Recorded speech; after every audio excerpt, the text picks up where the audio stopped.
Hai semuanya, balik lagi dengan saya Jad. Di video ini kita akan belajar tentang middleware di Redux.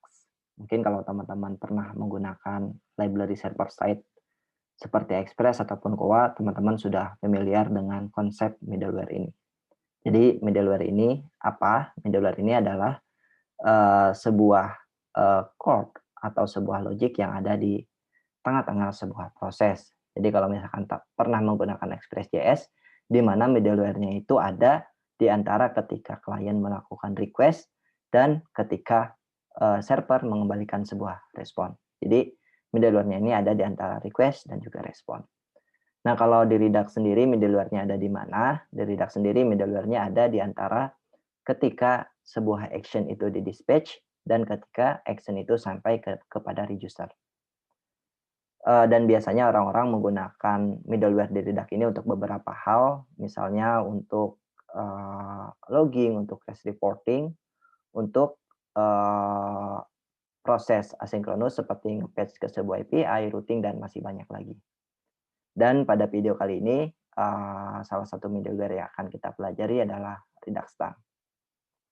Reduxtang ini apa? Reduxtang ini, bertugas sebuah middleware yang, gunanya atau fungsinya, untuk meng-handle ketika ada proses, asinkronus pada Redux. Misalnya kayak nge-fetch ke sebuah API, maka kita bisa menggunakan Reduxtang ini.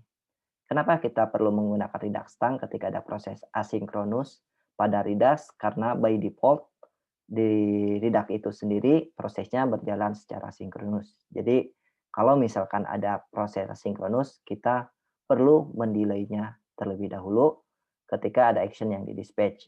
Nah, jadi si tugas daripada si Reduxtang ini dia akan mendelay ketika ada sebuah action yang di-dispatch sebelum sebelum action tersebut sampai kepada user-nya. Jadi ketika action itu di-dispatch, dia bakalan nungguin sampai proses asinkronusnya itu selesai, baru action-nya itu bakalan diterusin kepada user-nya.